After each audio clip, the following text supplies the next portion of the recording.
Welcome back, Blue Shirts fans, to episode number 696 of the Locked On New York Rangers podcast. I'm your host, John Chick. Just want to thank you guys, as always, for making Locked On New York Rangers your first listen every day. We are free and available on all platforms. We got a lot to do on today's episode of Locked On New York Rangers. We are going to discuss the Blue Shirts signing veteran defenseman Ben Harpur, former Senator, former Nashville Predator as well. We're going to talk about him. Also got some intel from Locked On Senators, so we'll share their thoughts on Ben Harpur.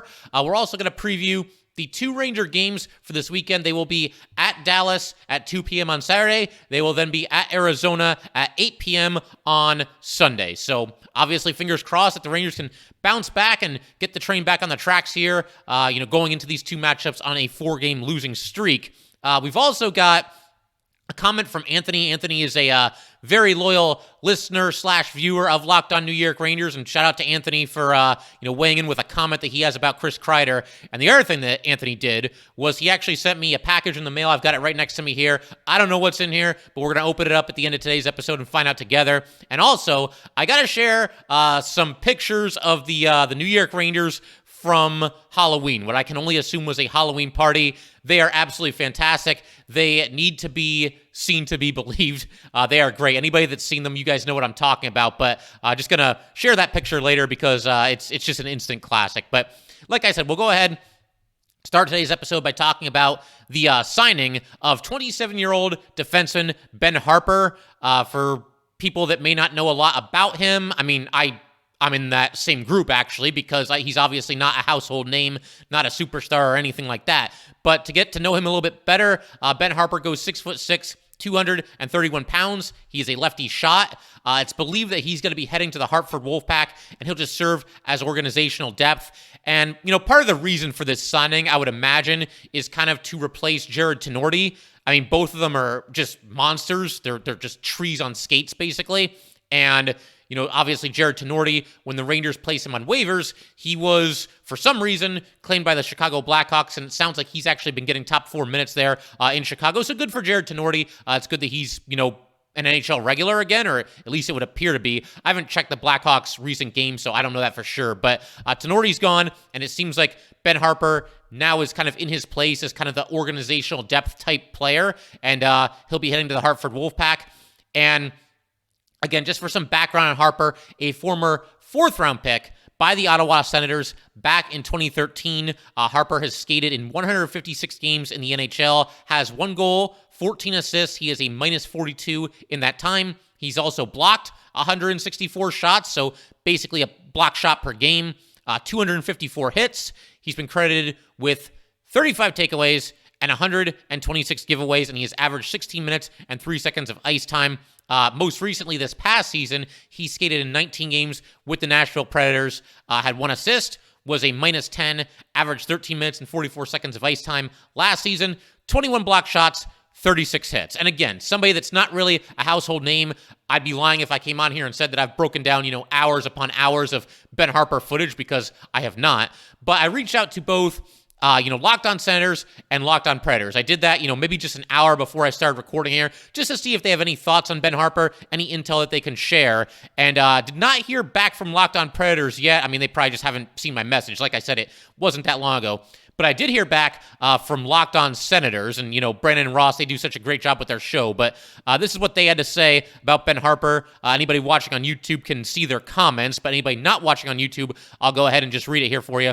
Basically, I just asked, hey guys, I know he hasn't played on the Senators in a few years, but any intel on Ben Harpur? And then I'm not sure if it was Brandon or Ross, because they responded from the Locked On Senators account, but either one of them, Brandon or Ross, wrote this back to me. Not exactly a ringing endorsement on Ben Harpur, but what they wrote was enormous, 0 physicality, 0 puck skills.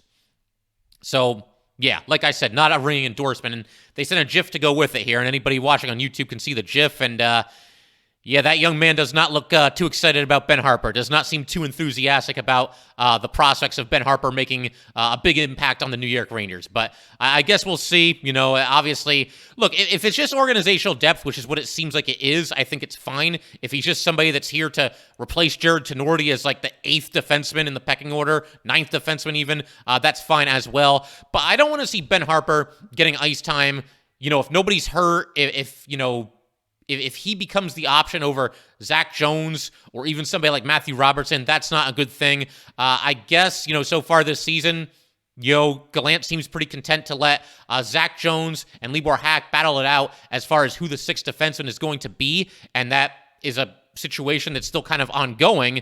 But, even if the organization sours, if the coaching staff sours on Zac Jones and Libor Hajek and they don't think that either one of these guys is playing up to par at the NHL level, I really, really hope that the Rangers will give Matthew Robertson the next crack before they turn to somebody like Ben Harpur. And it's nothing against Ben Harpur, because, again, I haven't even seen this guy play. I watched a couple clips on YouTube. He has one career goal. I watched his goal. I watched one or two fights that he got into as well.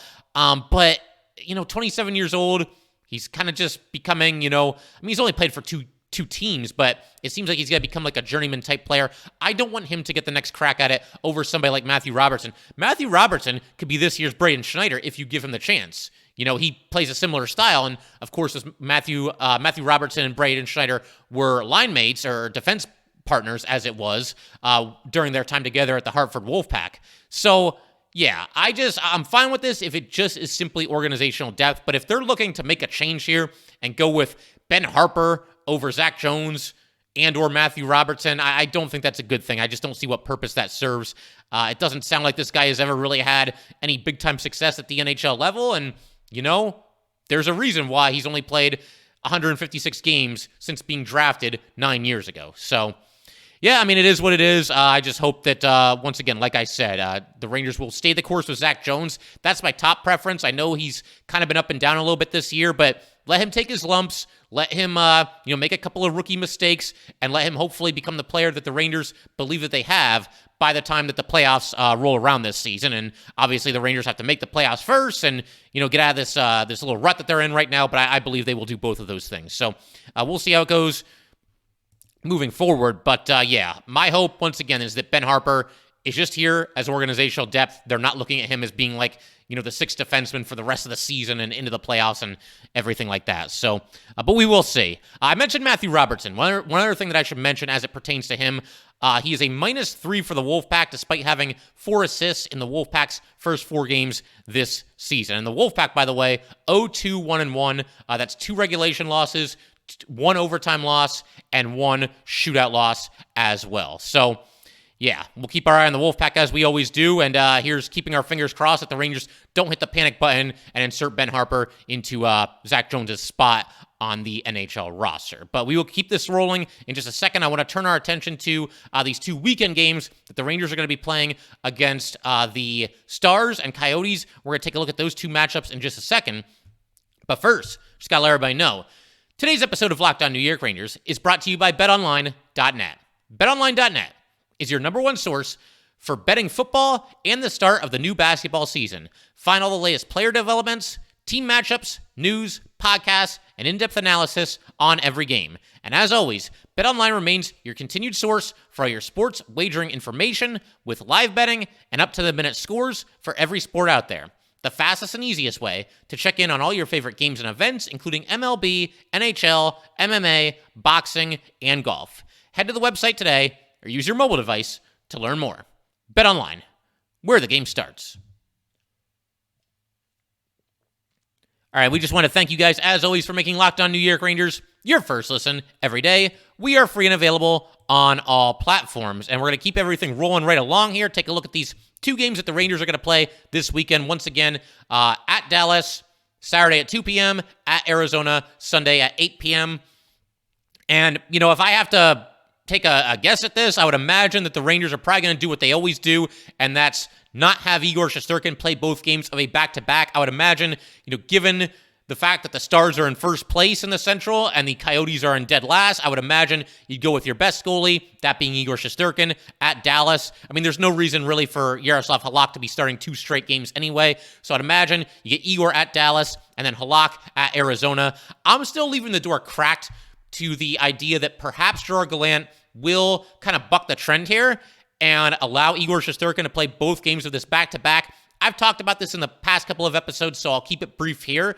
But basically, I just don't like the idea of Yaroslav Halak playing 3 out of 5 games, which will be the case if he gets one of these 2 games this weekend. And again, you've got the Vezina winner. No reason that he should be on the bench for 3 out of 5 games. And I know Benoit Allaire has a lot to do with that, deciding who plays when. Gerard Gallant said as much, very recently. But I don't know. I got to have Igor Shesterkin out there, especially as the Rangers try to work their way out of this funk that they're in right now. So let's take a look at the Stars first. As I just mentioned, first place in the Central Division. The first thing that really stands out for the Dallas Stars for me is their goalie. That would be Jake Oettinger. He's off to a phenomenal start this season, which is kind of ominous because in these last few games, the Rangers are running into goalies that seemingly always have not just their A game, but their A-plus game. We saw, just outstanding play from Sorokin. Alex Georgiev was fantastic as well. So it doesn't get any easier here, at least not on paper. Oettinger to start the season for the Stars, 5-1, a save percentage of .960, and a goals against average of 1.17 to go along with 1 shutout. Now, obviously, those numbers will eventually come back to earth at least a little bit, but Ottinger's no joke. He's a third-year goalie, has a career save percentage of .917, a career goals against average of .236, so he could be emerging as one of the bright young stars in this league, to be sure.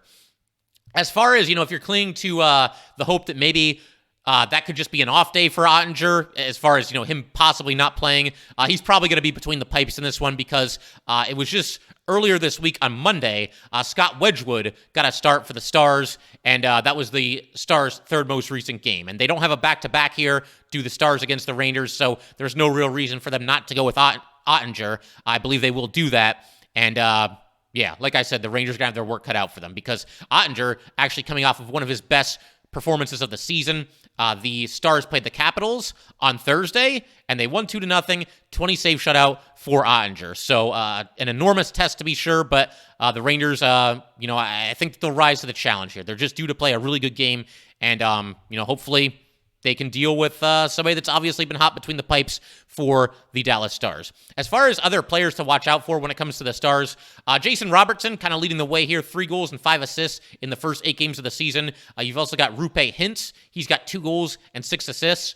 And Joe Pavelski, the ageless wonder, 4 goals and 3 assists in the 8 games. And by the way, those 3 players that I just mentioned, Robertson, Hintz, and Pavelski, they make up the Dallas Stars top line. So the Ranger top line that's kind of been up and down this season a little bit, they're going to have to really, really bring it in this game. They got to, be on their toes and spend a lot of time in the attacking zone, fight for the pucks, all that good stuff. This is a dangerous line for the Dallas Stars here, and the Rangers are going to have to keep them under control if they're going to win this game because they're obviously, white hot to start the season here.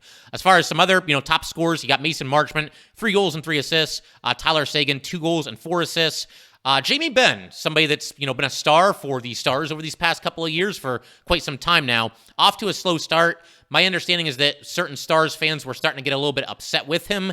He has just 3 assists in the first 8 games, and he's actually fallen out of the top 6. He's on the third line left wing spot right now, but you've always got to watch out for him. He's somebody that likes to stir the pot and has mixed it up with the Rangers in the past. So I could see a situation where maybe Jamie Benn is trying to mix it up a little bit. I could see maybe him and Ryan Lindgren coming together at some point in this game. Lindgren's been playing with a certain amount of feistiness. I mean, that's par for the course for Ryan Lindgren. He's always, somebody that's going to mix it up out there. But this game against the Islanders and even the game against the Avalanche, mixing it up a little bit with some extracurriculars after the play. So I wouldn't be surprised at all to see Jamie Benn and Ryan Lindgren find each other at some point during this game. And of course, we got to talk about our old buddy here, Nils Lundqvist. Lundqvist, in his first 8 games with the Stars, has 4 assists. He's also a +1. And he's actually been playing with Ryan Suter as the top pairing for the Dallas Stars. And Lundqvist has also been playing on the Stars' top power play unit. So they have not wasted any time. The Stars paid a pretty good price to acquire Nils Lundqvist, but they've thrown him right into the fire. And obviously, they're trusting him with some key minutes and playing him in a big role, despite him being new to the Stars and despite him being a rookie. So we'll see what happens. It's a good matchup for the Rangers, a great opportunity, I would say, to get right. I mean, you've lost 4 in a row. If you go out there on the road and you knock off a team that's in first place in its division, that's going to make a lot of us feel a lot better, I would imagine. And if you do that, to really make it count, what you have to do then is go into Arizona and sweep this weekend series here. You don't want to beat the Stars and then throw it all away by losing to the Coyotes. Coyotes dead last in the Central. They're 2-4 and just not a very good team. I mean, you look at power rankings, they're always like in the bottom, 3 or 4 at least. and, they've got all their issues with the arena that they're playing in and so on and so forth. But as far as, players to watch for the Coyotes, Shane Gostisbehere is leading the way for them in points. He's got 4 goals and 4 assists in the 6 games. This guy, I swear, man, he's up and down like a yo-yo from season to season. Obviously, spent a lot of time with the Philadelphia Flyers. He's now 29 years old, if you can believe that. But seems to, just really be up and down from season to season. I think the knock on him is that, yeah, he gets points, but he's not always, the best defensive defenseman. So he's somebody that always just kind of gets mixed reviews, from season to season. As far as other players to watch, Clayton Keller, 2 goals and 5 assists in 6 games. So leading the way as far as the forwards are concerned. And Nick Ritchie, he's got 3 goals and 2 assists, which is probably like half the amount of points that he'll get when the season is all said and done. And Nick Ritchie, the master of accidentally on purpose falling on top of your goalie and or making contact with your goalie's head. He did this no fewer than 3 times to Ranger goalies when he was on the Boston Bruins. And the thing that annoys me more than anything else, like if he just ran the goalie and just accepted whatever consequences came with it, I would respect that more. I mean, it would still be garbage, don't get me wrong, but I would respect that more than what he does. He always is in the crease and always just kind of seems to lose his balance whenever the goalie's down on the ice or accidentally catches the goalie with his shoulder as he's going by or whatever it might be, and then always has this look on his face like, what happened? What did I do? He's doing it on purpose. He's the master of accidentally on purpose making contact with the goalie. He's good at that and literally nothing else. So obviously, the Rangers are going to have to keep their eye on him. If he does this again to Igor or Halak or whoever's in net for the Rangers in this game, there need to be some repercussions here because he got Igor once or twice last season. He also got Alex Georgiev the one time. So Rangers need to be keeping their eye on Nick Ritchie. And another player to watch on the Coyotes is Dylan Guenther. Guenther, he's not lighting the world on fire as far as, total points are concerned. I mean, he's got 2 goals and 1 assist in 5 games. But this is a player to watch because he was the number 9 overall pick in the draft, not this year, but last year. And just 19 years old. He's a right winger. And last year, just tore up the WHL. He had 91 points in 59 games. And now he's with the Coyotes, and they're just kind of saying sink or swim, I would imagine. It's a rebuilding team, so there's no reason not for them to have, their young star on the ice.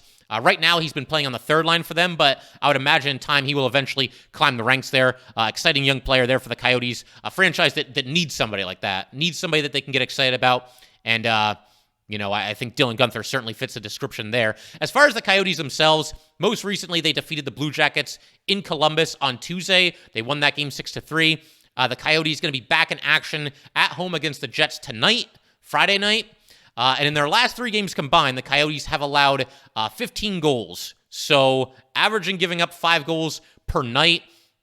And as those scores would suggest, goaltending has certainly been an issue for the Coyotes. You've got Karel Vejmelka.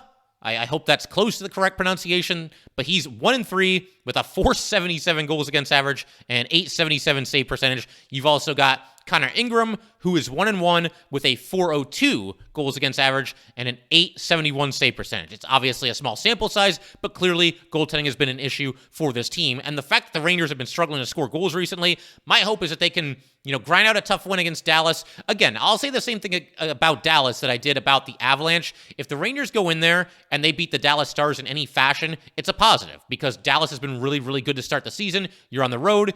You snap the 4-game losing streak, you'll feel good about yourself, even if there's still a couple of areas that you need to correct. But this game against the Coyotes, the Rangers should be lighting up one of these goalies. And I realize any goalie can have a good night, and I'm sure both these guys are better than, a .477 goals against average and a .402 goals against average, but they're not exactly, world beaters, and the Rangers need to go in there and put up some serious goals against the Arizona Coyotes. So we'll keep our fingers crossed that they do just that. And I figure we can go ahead and in just a second, we'll turn our attention to a comment from Anthony that we got. And I'm also going to open this gift that he was generous enough to send me here. And I'll share that with you guys as well. And like I said, we also got to take a look at the Rangers and how they celebrated Halloween here. A little Halloween party for the Blue Shirts. So we will do all that in just a second. But first, I just got to let everybody know that today's episode of Locked On New York Rangers is brought to you by SimpliSafe. The numbers don't lie. In the last decade, over 4 million people have chosen SimpliSafe home security to protect their home. You don't earn the trust of that many people without doing something right. At SimpliSafe, your safety is the only thing that matters. I know because it's a phenomenal product. They protect you with cutting-edge security technology powered by 24/7 professional monitoring agents who always have your back. With 24/7 professional monitoring, SimpliSafe's agents call you the moment a threat is detected and dispatch police or first responders in an emergency, even if you're not home and even if you can't be reached. SimpliSafe blankets your home in protection with advanced sensors for every room, window, and door. HD security cameras for inside and outside your home, smarter ways to detect motion that only alert you when a threat is real, and even hazard sensors that instantly detect fires, floods, and other threats to your home. Our monitoring experts use proprietary advanced response technology to visually confirm when a break-in is real so you can get the highest priority police dispatch. Customize the perfect system for your home in just a few minutes at simplisafe.com/LockedOnNHL. Save 20% on your SimpliSafe security system when you sign up for an interactive monitoring plan and get your first month free. Visit simplisafe.com/LockedOnNHL to learn more. There's no safe like SimpliSafe. All right, so like I said, we're going to go ahead and keep everything rolling here. Anthony reached out to me, and it's something that I've been meaning to talk about. I'm glad Anthony brought this up, but I'll just read his comment here, and I'll kind of offer my thoughts as well. But this is what Anthony had to say about Chris Kreider. I wanted to give my opinion on Kreids. I'm not upset with the lack of scoring. It's early. I'm upset with this weird half-hearted forecheck thing he's doing where he sticks his stick out to play the puck and then like sort of turns his back to the guy as he skates into him and is equally ineffective at both. It's like either poke check or take the body, but do whichever you're going to do, 100% or not at all. He just kind of skates around doing nothing.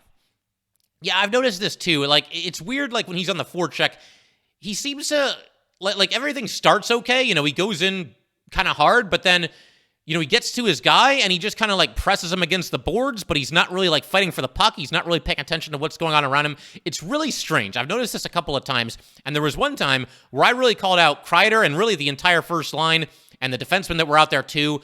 I want to say this was the game against the Blue Jackets, a game where effort I thought was an issue for the Rangers. These last two games, I don't think it was an issue at all. They just didn't win.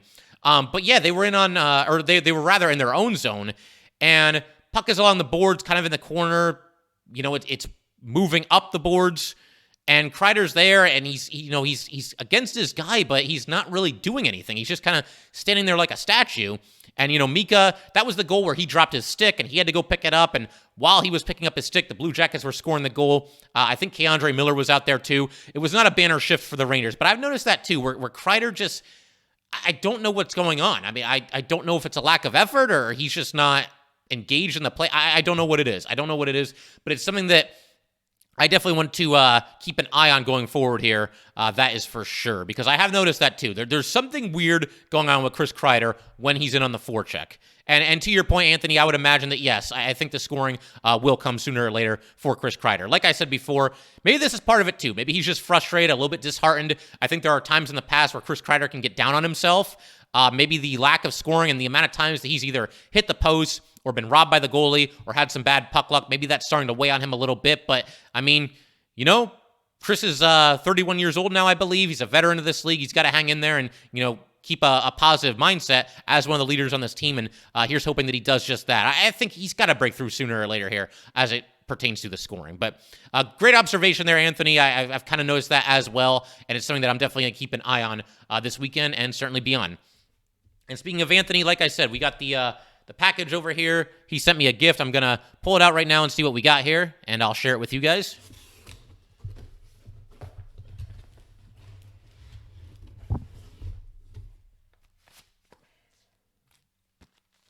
All right, well, this is awesome. Anthony, man, I cannot thank you enough, and, you know, you guys never fail to amaze me. Just this is way more than I even need. I mean, it's so cool that you sent this to me, but the fact that you guys just, you know, routinely listen to this show, watch this show on YouTube, whatever it might be, that's more than enough. But Anthony, can't thank you enough for this, man. I know what I'm going to be reading a little bit later here today. But for anybody who's listening on audio, I should probably fill you guys in. Anthony was kind enough to send me a book, New York Rangers, 75 Years, a book by John Halligan with a foreword by Wayne Gretzky. So I cannot wait to get into this and learn a little bit more about the Rangers and relive some times that I lived through in my life and in my fandom as a New York Ranger fan. But Anthony, once again, man, thank you so much. Cannot thank you enough for this. And man, you guys are the best. Just the fact that you guys continue to listen to the show, much less send me things, cannot thank you guys enough for that. So I figure we can pretty much call it for the day here. But the one last thing that I definitely want to do, because this is it's just too good. Like I have to share this. The Halloween pictures from the Rangers Halloween party, what I can only assume was a Halloween party here for the Rangers. Like I said, these are just too good to be. And so there you have it. This is what I was just talking about, the Rangers Halloween party. Anybody that's a fan of the movie Dodgeball, which I definitely am, that was one of the go-to movies in college for sure, but you'll definitely appreciate this. And for anybody listening on audio, the Rangers, a few of them, dressed up like characters from the movie Dodgeball. It was posted, the picture was posted by Barclay Goodrow on his Instagram account. You've got Barclay Goodrow. I'm assuming he's dressed up as Peter LaFleur here. I mean, he's got the C for the captain. Yeah, he's got to be Peter LaFleur, which was, of course, Vince Vaughn's character in the movie Dodgeball. He's wearing the Average Joe's jersey. You've got Artemi Panarin as Ben Stiller's character, White Goodman. And yeah, that's just spot on right there. He was the villainous character from the movie Dodgeball. And it's just such a funny movie. Definitely check it out if you get the chance.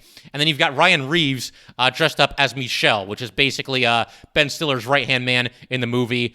He's part of, what was the name of the villainous team in that movie? The Purple Cobras or something like that. So there you have it. Really cool stuff. And then there's another picture here where you've got you still got Goodrow, you've still got Reeves, you've still got Panarin. Now you've got Mika Zibanejad dressed up as Patches O'Houlihan. He's in the wheelchair. He's got the wrench. Again, anybody who has seen the movie, you'll definitely get these references. And I'm hoping Mika's wearing a wig there, because if he dyed his hair white just for this, that's big time commitment to the part for sure.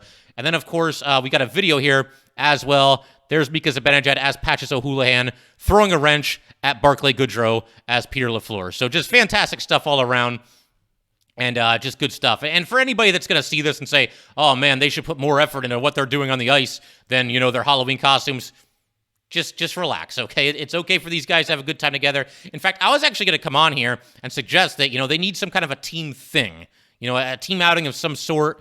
And obviously they went with, a Halloween party here. Hopefully this just loosens everybody back up and they're ready to go for these 2 games this weekend. But that will do it for today, guys. Once again, if you'd like to get in touch with this podcast, please send an email to lockedonnyrangers@gmail.com. Once again, that is lockedonnyrangers@gmail.com. And definitely give us a follow on Twitter as well, @LO_NY_Rangers. Once again, that is @LO_NY_Rangers. Thanks again, guys. I'll see you next time. Thanks for making Locked On New York Rangers your first listen every day. For your next listen, check out the Locked On Sports Today podcast. The biggest stories of the day, plus instant reactions, big game recaps, and the take of the day. Available on the Odyssey app, YouTube, and wherever you get your podcasts.